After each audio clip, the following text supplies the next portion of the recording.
Go out and help someone is the best we can do. There's someone who needs someone to help, you might too. We have our own ways of thinking. We argue about our views. So what I'm going to do is, before I go into the landscaping and water conservation bit, I'm just going to show you, give you an overview of College Station's water utility so that you understand, so I can put it into context for you. But we produce about 4 billion gallons of water per year, treat about 2 billion. And the reason for the difference between those two numbers is because we're putting about half of the water that we're pumping out of the ground. The vast majority of that is going on the landscape, which is not necessarily a bad thing. It's just we use a lot of water. We produce a lot of drinking water and we don't drink very much of it. We've got about 39,000 connections. So each one of these meters we consider a connection. We are groundwater based, so that's kind of a blessing and a curse. We've got plenty of water in the ground, but we are still limited on how much we can pump and treat every day. Last week, you see that we treat about average 11 million gallons per day. And our peak summer use is, over 24 million gallons per day. Well, we were pumping, we had a couple of days last week where we pumped about 20 million gallons a day. And that was a result of, I think, a combination of things. Leaks on the customer side, people flowing or dripping their faucets. And this is something that water utilities across the state experience, really, really high water demand. But, that's just kind of our snapshot there. So Texas is covered by aquifers. And if you're not familiar with what aquifers are, they're basically water-bearing formations under the ground. They, in some cases, may be like an underground lake or river. That's kind of what the Edwards is like in the San Antonio area. Ours is more of a sand-based aquifer, and the water is encased in those sands. So this is a better example of what how our local Simsboro aquifer works. It's a confined aquifer. So that means that there's a confining clay layer. So nothing's getting into that until, unless we drill into it, or if there's some opening in the rock, and then you would have what's known as like a natural spring, the water bubbling up to the surface. So our wells are drilled into this confined aquifer, and they're in the northwest part of Brazos County. And why are they way out there? Because that's where the better water quality is. So, because our water is way out in northwest Brazos County, it comes out of the ground. The Simsboro sand is about 3,000 feet deep. So it's going to come out at 118 degrees Fahrenheit. So we've got cooling towers at our Sandy Point Road pump station, which is kind of out by Lake Bryan. We've got 9 groundwater wells, and we were running a lot of them last week. Not all 9, but typically we only have to have maybe 2 or 3 on in February, because we do about 8 or 9 million gallons a day, but it was much higher last week. So then we'll put it through a low service pump station, and then it'll go into our Dowling Road pump station. So this is kind of near the intersection of Wellborn Road and 2818. It's really right there at the intersection of Holloman Drive South, I think they call it, and Dowling Road. And then it's going to go into one of our elevated storage tanks. Now, this is the one that's on Fitch and Highway 6, but that part of the road, it used to be called Greens Prairie Road. So we still call it the Greens Prairie Elevated Storage Tank. And then we've got the Park Place Elevated Storage Tank. And well, I guess in the next slide, I'll talk about how those work. So the two the two elevated storage tanks that we have right now, their little overflow points are at the same height above mean sea level. And that's so that we maintain constant pressure throughout our water system. But if there's not enough pressure, if there's not enough water in the tank, and if there's a lot of demand, then we can have deficient water pressures. So that's what was happening with a lot of the water systems across the state that had to go into the boil water notices, is they went down below that. PSI is pounds per square inch. And so when they lost pressure, that represents a potential for contamination, like bacterial contamination, to get into the water system. So when they lost, if they just ran out of water, if their tanks went dry, and they lost pressure, then that they had to do the boil water notices. And then those were lifted when the water systems were able to show that they had pressure restored, and they tested their water and found no bacterial contamination. So based on the demand and the growth in College Station, and the need to have more water storage for firefighting, we're building a third water tower on the east side of town. And so that's going to serve the let me move over here. So it's like right now the city is just all water pressure for the entire city is supplied by those two water towers that we just saw the pictures of.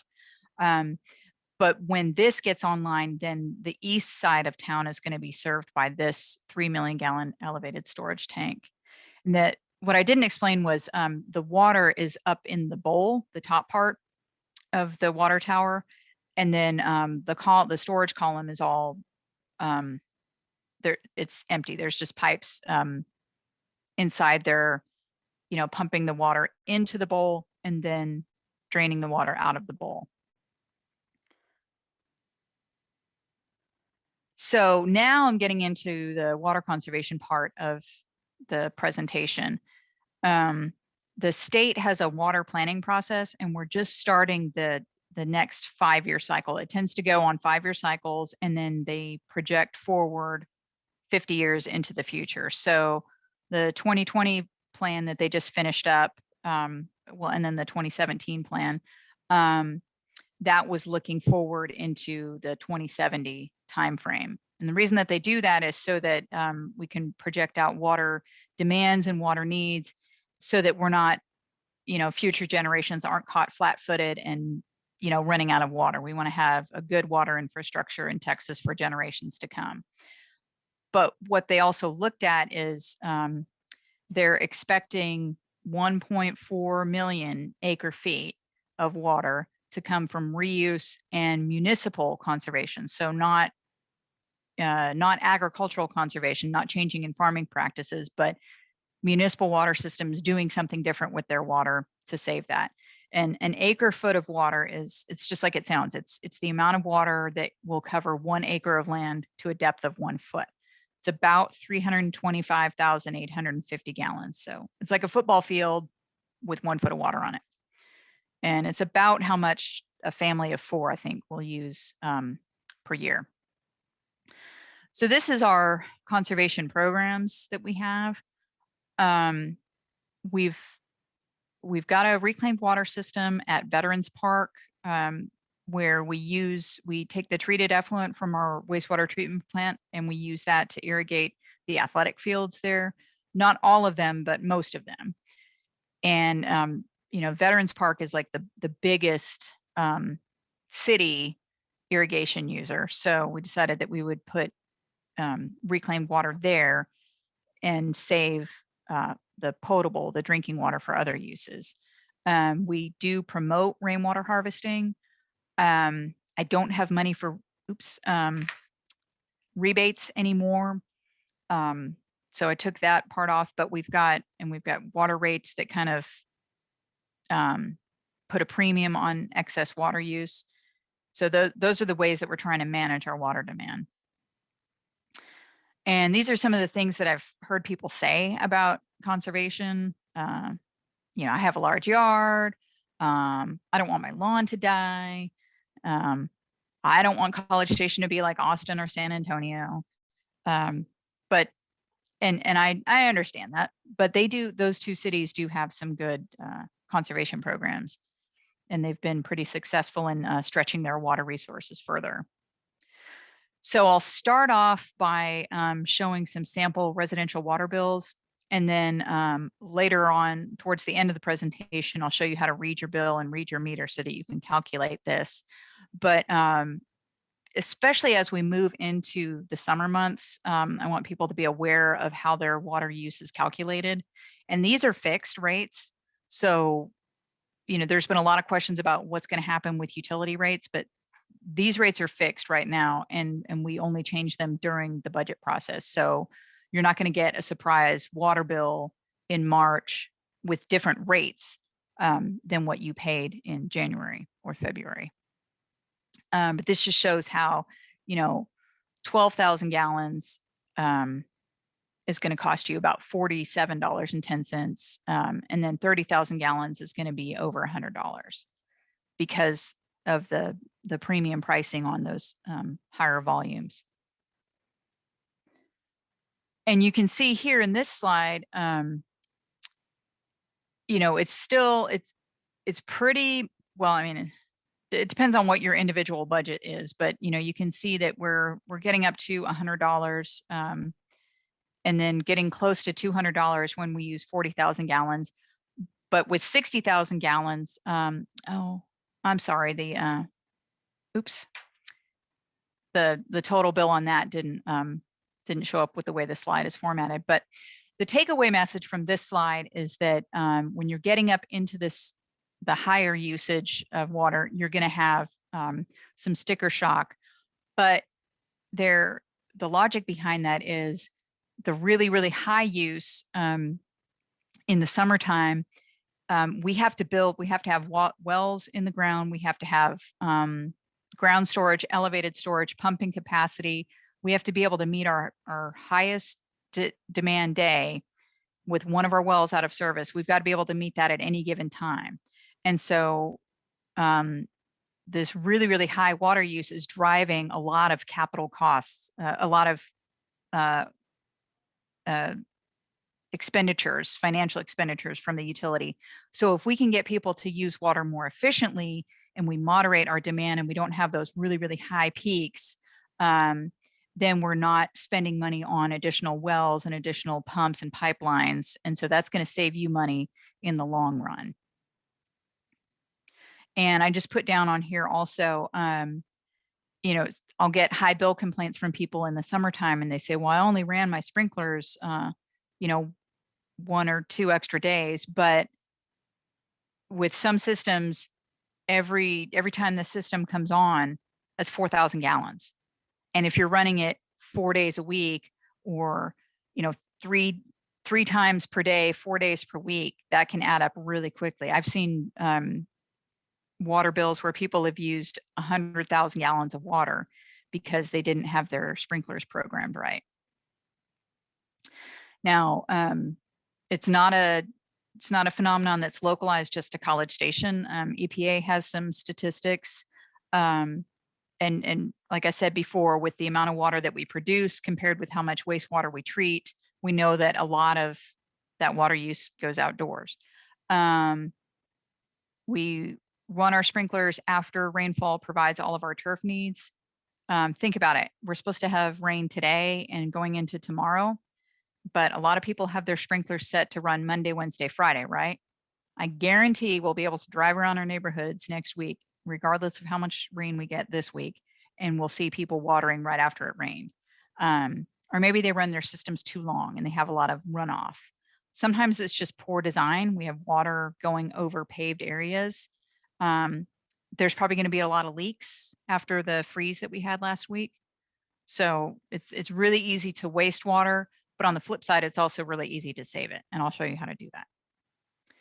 So this is a poster. I no longer have the poster, but I have the picture that I took of it, of 2 households. This was a house in Castle Rock, and it was kind of a new starter home. And this was a house in Pebble Creek, big lot, they have a pool. And I happened to do irrigation checkups at these houses kind of back to back. And I was stunned because this house on the right was using about 35,000 gallons per month. And this house on the left was using 45,000 gallons per month. Now they were both using more water than they needed, but this smaller house on the smaller lot was really overwatering because they only really needed to use about 13,000 gallons per month during the growing season, but they were using, twice as much. So the difference between these two was that this house had some shade. It had a regular fertilization and, lawn maintenance program set up. They had more organic matter in their soil.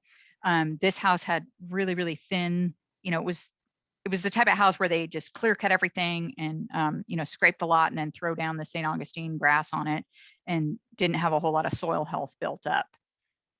So it's, small house, small landscape, but they were really, really using water inefficiently.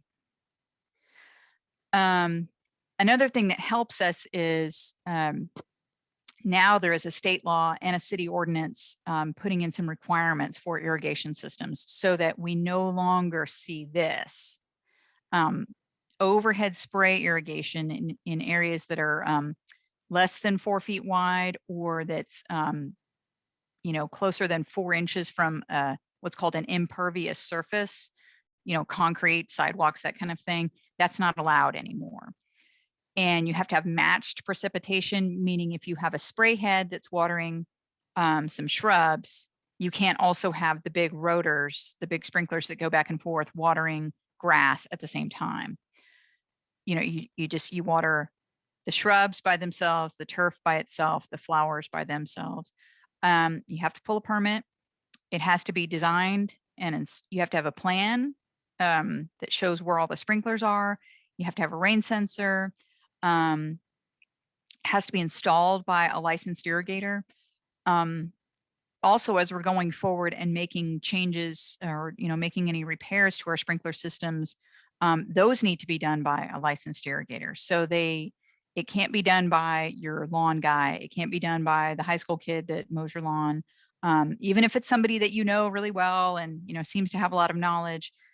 Sprinkler systems are connected to your home, to the city's public water system. So it's very, very important that we have people who've gone through training and licensing working on those systems so that we don't have any potential issues with contamination.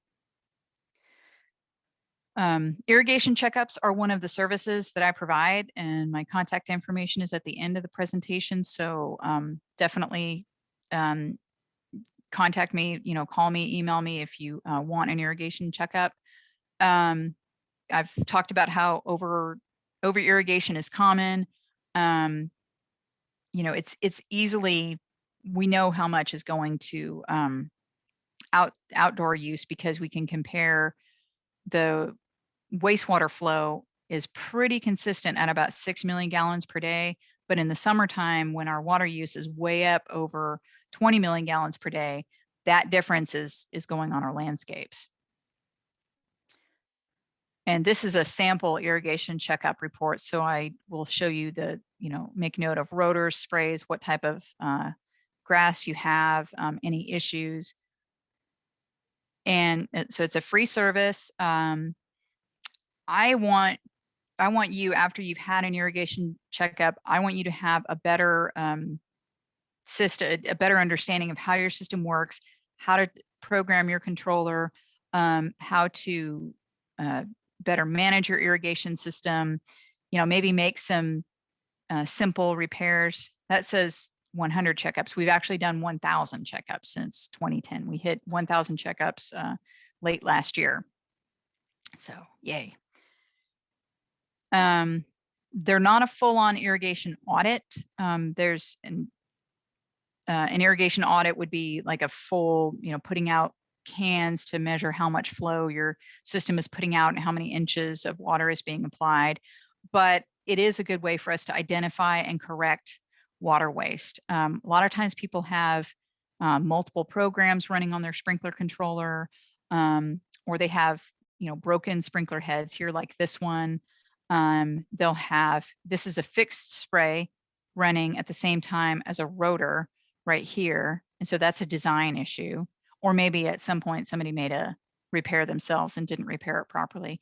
And I'll give you suggested watering schedules.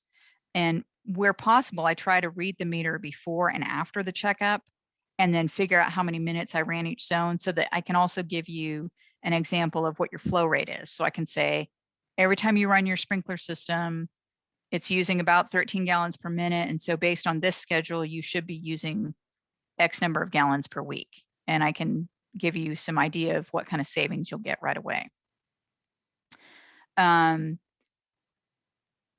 Another thing I talk about during the irrigation checkups, and just really, I talk about this to anybody who will listen. I mean, if we're in a long line at the grocery store and we're talking about the weather, you may find me telling you when to run your sprinklers and how to run. And I will tell anybody who will listen to me how to water efficiently. You want to do it early in the morning versus late in the evening.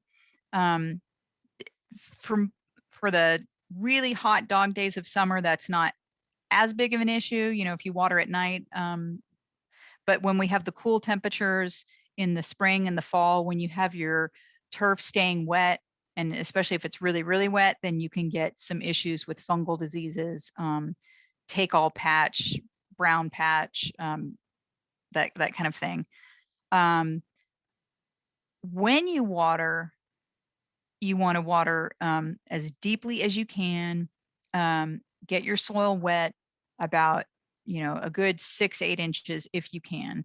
If you have clay soil, it's going to be harder to do that than if you have nice, fertile, loamy soil. And then let it dry out before you water again. And so one of the things that I give out at my irrigation checkups is I give out moisture meters, soil moisture meters, so that if you're just not sure if you should water again, you can put that moisture meter in the ground. And if it shows that your soil is dry, then you should water again. You can also just do a footprint test. If you're walking across your grass and you leave footprints and it's just looking kind of grayish, kind of wilting, then yeah, you need to water. And especially if it looks like that in the morning. So another thing that we do at irrigation checkups, and this is something that everybody should do on a monthly basis, at least during the growing season, is just turn on your zones once a month, especially in the summer. If you have a water sense controller, and this one here is water, I don't think I've explained what water sense is. So water sense is a program of the US EPA. It's sort of similar to the Energy Star program, if you're familiar with that, if you've seen the Energy Star logo on, for example, a computer monitor or a refrigerator or something that uses energy, that marks it as something that's energy efficient. Well, water sense marks something that's energy efficient, water efficient. So a toilet, a shower head, a faucet, an irrigation controller. They have to be independently peer reviewed and tested and found to use at least 15% less water than their non-efficient counterparts.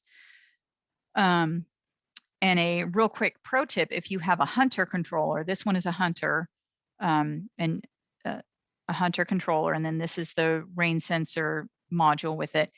You can press and hold this program button and the display will start flashing. The numbers on the display will start flashing, and then you can just push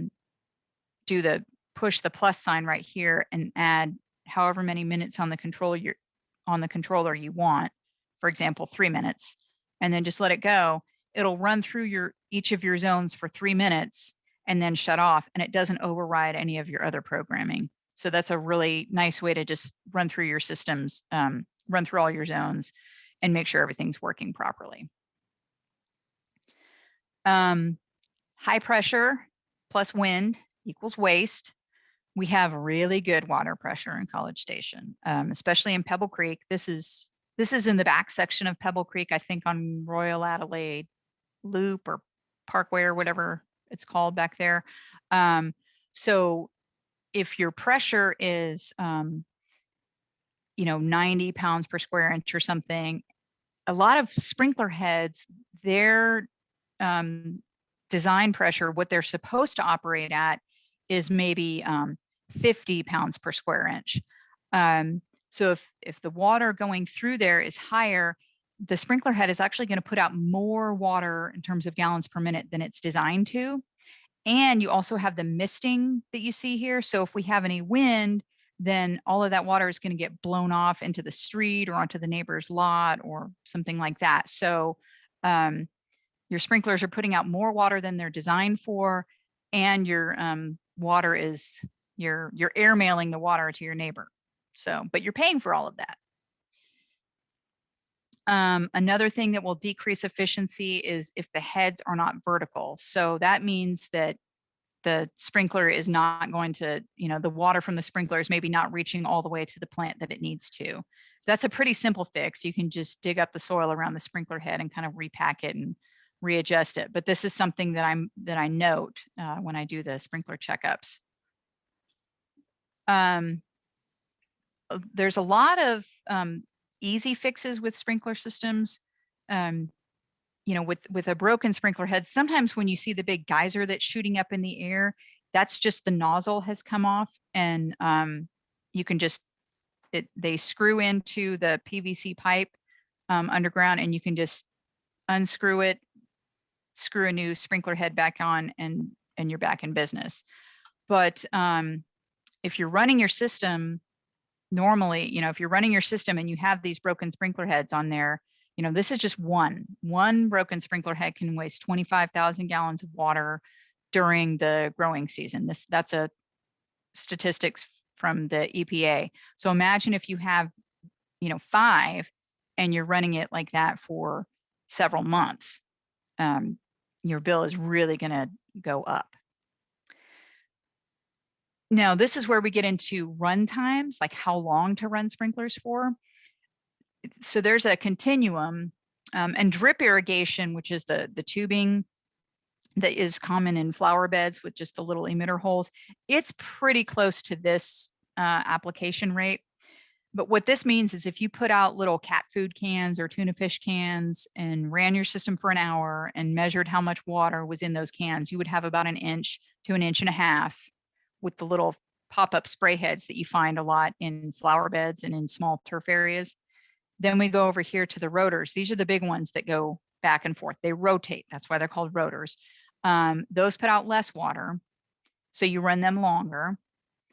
And then these put out even less water.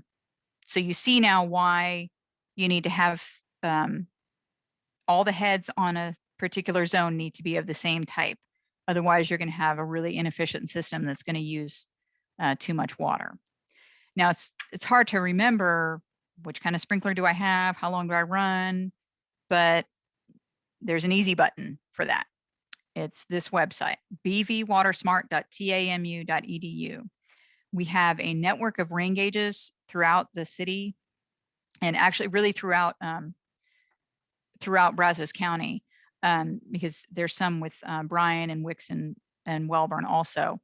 For the Pebble Creek neighborhood, the rain gauge is at the fire station on Fitch. So the watering recommendations that you'll get if you go to this website and sign up to get emails, they should be pretty spot on.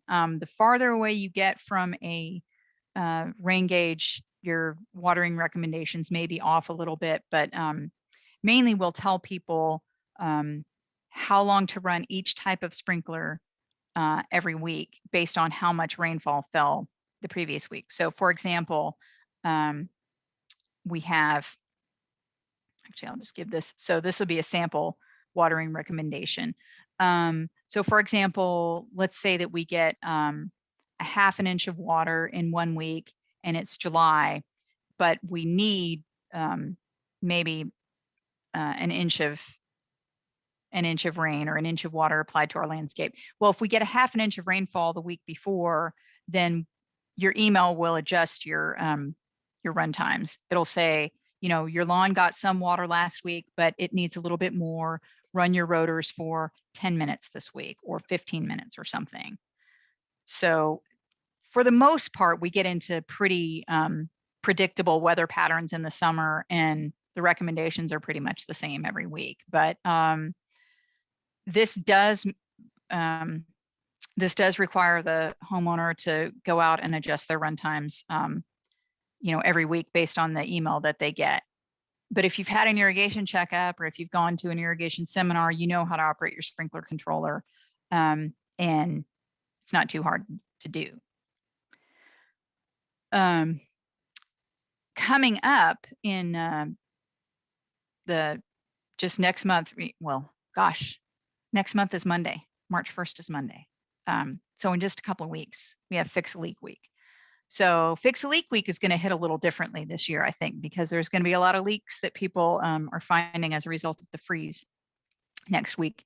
EPA WaterSense is promoting people to take the 10-minute challenge and see how many, just take 10 minutes looking for leaks and see how many leaks you can find. Take 10 minutes and run through your sprinkler system. Take 10 minutes and check your toilets for leaks and see if you can find them and fix them. Take the 10-minute challenge and check your water use this winter. If you have a family of 4 and it's more than 12,000 gallons, you may have a leak or something else happening. I can testify, I have a family of 5. It's my husband and me and our 3 children ages 10 and younger. And we typically, if we're not running our sprinkler system, our wintertime use is about 5,000 gallons. So, that's just indoor use. That's just doing laundry. And with 3 kids, we do laundry all day, every day.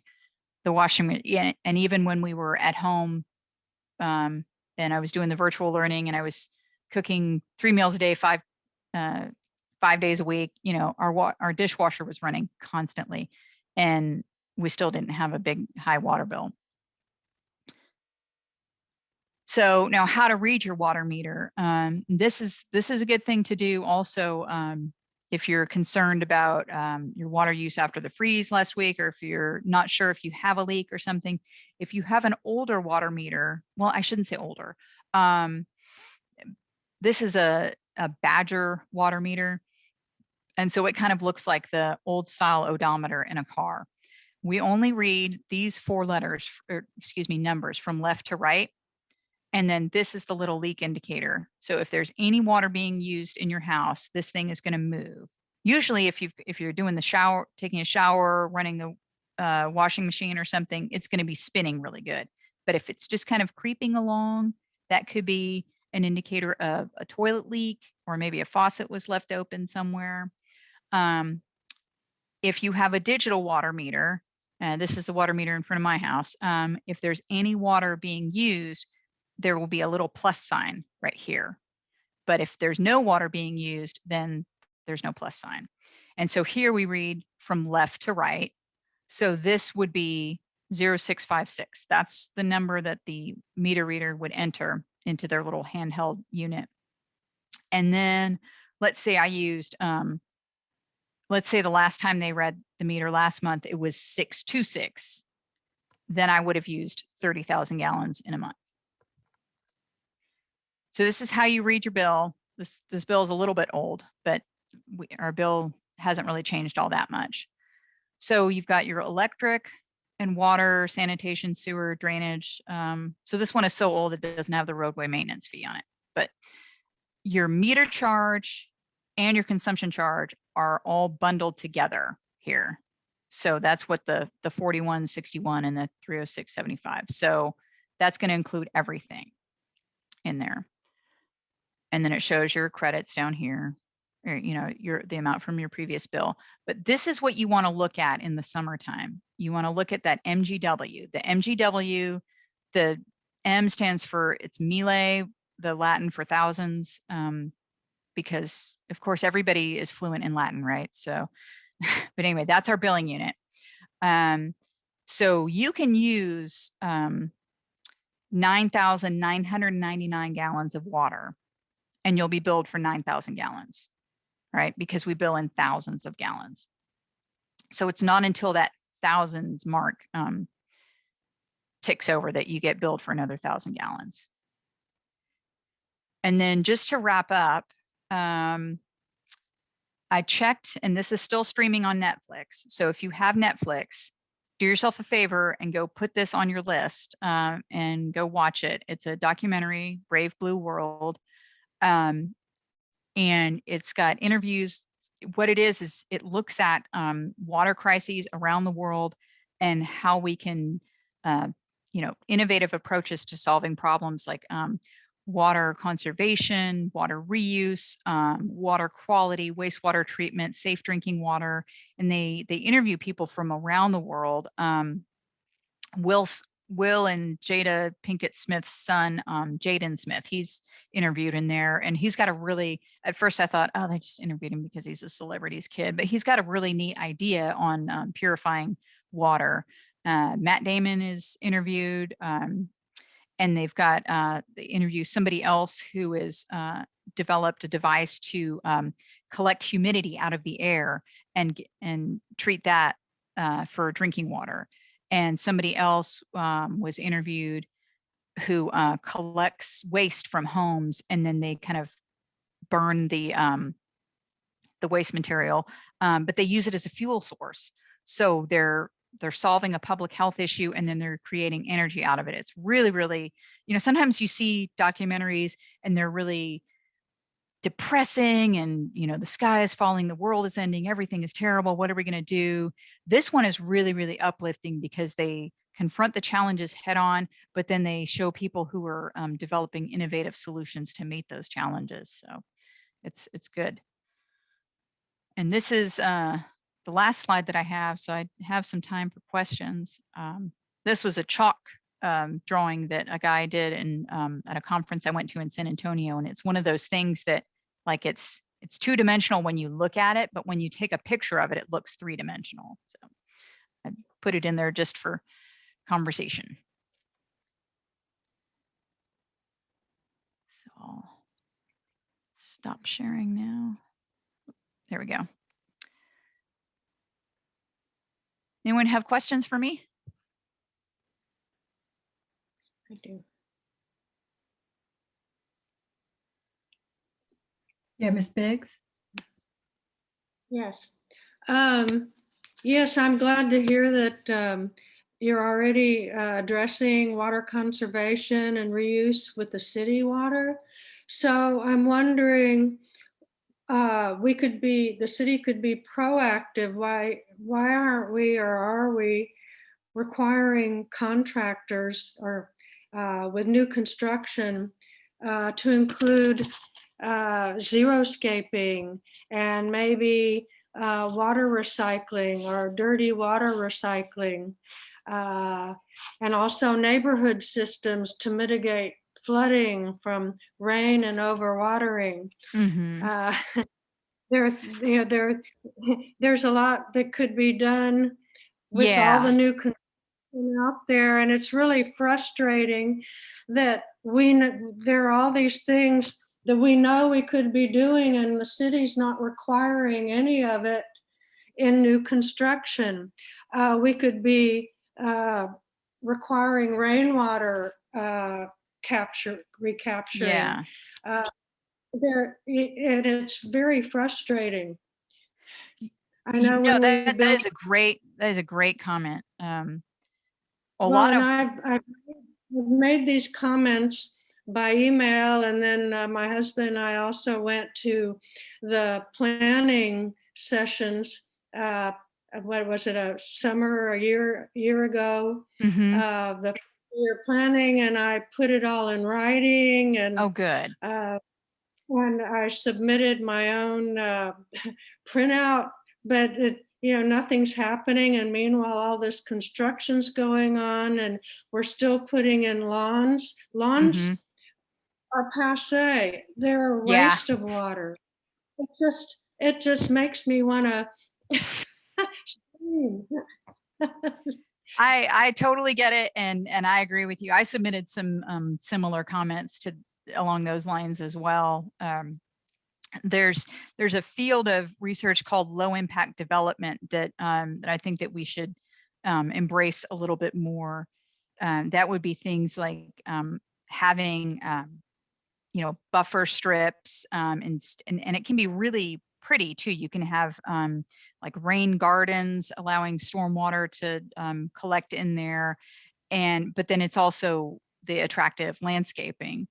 I've worked some with planning and development services on, checking their plant list and looking at what they, what they give points for and incentives for. And we've made some changes over the years, but I think it's probably going to take some more incentives and just more cooperation, because I think developers and engineers, they have their thing that they know works, and they know that like channelization and concrete works. It gets the water out every time, but you're exactly right. It ultimately there are creates cities problems that are in the doing that. future. Yeah. There are school systems that have water collections on their roofs and, Yeah. recycling water. Think of all the schools here where we could be recycling rainwater right now. We have a university with scientists right in the middle of our city. And, we could be coordinating with scientists and hiring contractors to do these things. How do we get the city to do this? That is a good and lengthy question, but I think it comes down to changes in our development ordinances, but I'll pass that. I'm making a note here. No. Yeah. It's incremental steps, but you're not the only one who is making those suggestions. And I think people are starting to listen on that. There was a question also in the chat about requiring rain sensors on new systems. And yeah, those are required for new irrigation installs. I don't know about a rebate for existing irrigation systems, because the line item in our budget for rebate funds was kind of wiped out a couple of years ago, and it didn't get restored back. So, and then our budget for this year was pretty lean due to COVID concerns. But I think that's a good suggestion, is to offer rebates on that, or even rebates on efficient controllers also. But I just need to get funding for that and then bring it to council and have them adopt it.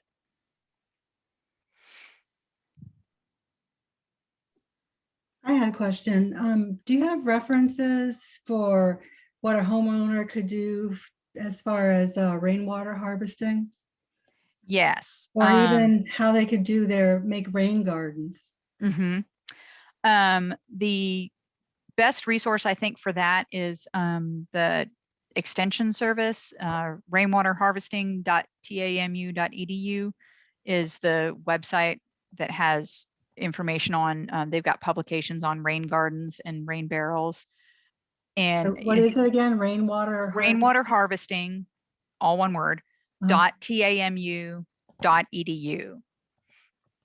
And we've got a rainwater harvesting installation at Lit Creek Park at the nature center there. And then we have a cistern at the utility service center, the meeting and training facility, or also known as the place where you go vote, back there. So we've got some, large scale things, but that can be kind of intimidating sometimes for the average person to look at. And those can be kind of complex too. Water weighs 8 pounds per gallon. So if you get a big cistern like that, you need to have it situated properly so that, if it's like a 500-gallon cistern, times 8 pounds per gallon, that's going to be pretty big. But yeah, I would suggest starting at that site. Rain gardens can be really nice if you have a spot that tends to just stay wet in the landscape, or if there's water that's like running off onto a neighboring property. What they do is they kind of collect and store the water for a couple of days, and they slow the flow of water. It would be nice to see more of those than the big, detention, stormwater detention things, because those are ugly. Do you have any references for that? It would be the same Oh, okay. site. Yeah. Yeah. And then just search low impact development. Just do a Google search on that and you'll have a bunch of stuff come up. Yeah, it seems that they should be contacting all the schools to Mhm. do the rainwater harvesting. It seems like that could be a real big, good project for the seniors. Mm-hmm. Well, that's certainly something I can get started with the schools also, is do some education on that front. It's fun. Little things like that are fun for schools. And it what's great is you have to calculate how much water you're going to save. So then you get math and science incorporated into the curriculum also. Yeah, that would be really good. Well, we have our new church that we're building. Initially, we were going to put in a rainwater harvesting system, but I think we're not going to be doing that initially because of the money, Right. the cost of it. But if there were a way we could do it that wouldn't be that costly, I think that would be. We're having our new church on 29th Street in Bryan. Oh, okay. Okay. Well, as you do the landscaping, that would be something to look into, is if you have any landscaping requirements and if there's any drainage requirements, you could maybe look into incorporating a rain garden into your landscape design.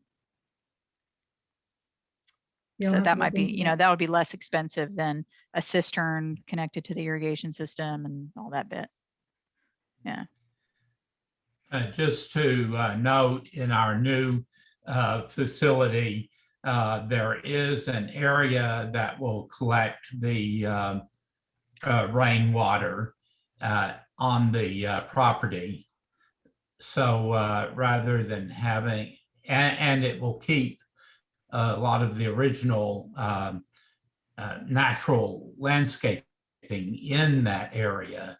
So it will hold it for a few days and let it sink in. Oh, fantastic. That's great. So what is it, Jerry? Is it like a cistern to collect the water? It's actually a berm that will be built up back in the woods behind the sanctuary. And you can check with Pact Associates. Pact Associates, Brian Gibbs is our architect, but we have we're working with other professionals as far as the getting all the permitting and everything. And so we were able to work that in with our landscape architect, who is out of San Antonio. And so then is the water going to be distributed throughout the garden area? Actually, it's, like I say, it's back in the woods, and it keeps the trees, but the water collects for a few days, sinks in, and oh, it's for the trees. Okay. That was instead of having one of these big pits like you see by some of the new developments. They're often concrete sided and just a big hole to collect the water and then let it run off gradually. Ours will be a lot more natural looking. Good.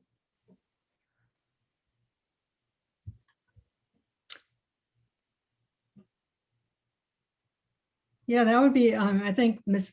Biggs' idea about, having the schools involved, that would be one good way if they could harvest water from their roofs. Yeah. Do you think we need to start like a big petition or with, and get people to sign on to talk to the city councils about doing something on water management, improving the water management in the cities? Yeah, maybe not so much a petition, but I'm thinking now that, maybe I should reach out to Planning and Development Services and see what kind of outreach we can do to the community on what the city is doing. Because I thought that we did have some ordinances promoting that. But I mean, Deb, you're right. You still have to go in that's got the big, stormwater detention basins. Because once I learned about low impact development when I was early on in graduate school, and I had to write a paper about it. And my conclusion was that, oh yes, the city needs to do this, and it's the greatest thing since sliced bread and peanut butter, and blah, blah, blah. And then like right before my paper was due to be turned in, there was another student in the class who also worked at Planning and Development Services. And she said, oh yeah, we adopted that at the city council meeting a couple of weeks ago. And I was like, oh, great. So my understanding is that we have that in our ordinances, but what is the reality? Do we have it as something that's allowable, or do we have it as something that's required and forcing it? So that's my question. Deb's got her hand raised. Yeah. Are lawns required in new construction? It seems like it's a mandate. They are not, the city does not require lawns in, like, we don't have landscaping requirements for single family residential, other than I think that you have to have a tree in the yard and something else, but like, we're not requiring lawns, we're not requiring irrigation systems. That comes with the homeowner association. Most of them have a standard boilerplate of like, you have to have, turf on 3 sides of your landscape. And, the newer neighborhoods aren't going to allow you to have like a vegetable garden in your front yard or something, which is, yeah, that's annoying. That's an HOA resale thing, but the city doesn't require that. We do require, if you're going to have a sprinkler system, it's got to be put in by a licensed individual, either an irrigator or a plumber or landscape architect. And it's got to meet certain design criteria. But isn't turf lawn? Yes. Yeah. And so what I'm saying is the city is not requiring on residential stuff. And then even on the commercial landscaping, the city does have landscaping requirements, but turf is not one of those requirements. Like, they require shrubs on parking.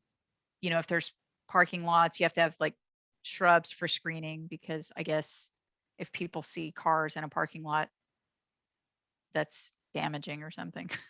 Like, we don't, that most of the city's landscaping requirements are just like screening and buffering type.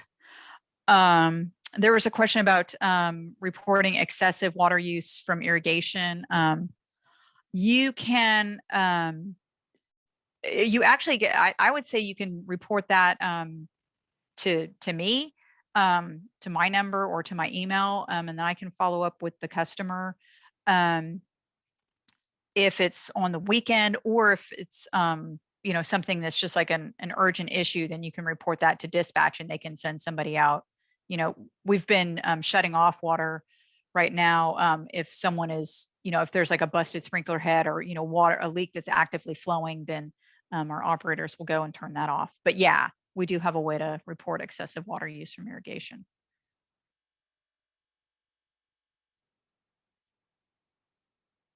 Yeah, I know I have these neighbors who they over irrigate, and there's water always just draining onto the sidewalk, and slime develops, and it's really Yeah, walking hazard. I wish they would get that checked out.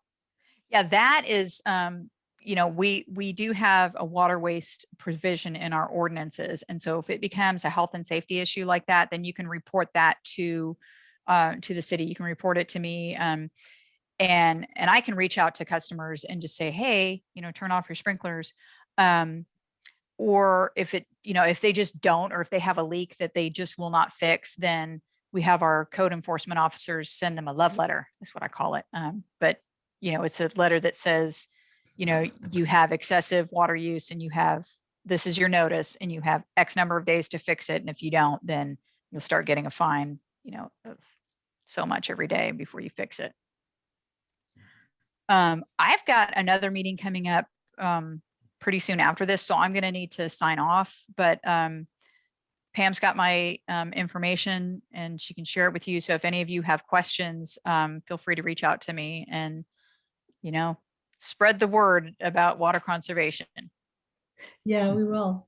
Okay, well, thank you very much. This is a very educational talk. Good. Thank you. Have a good day.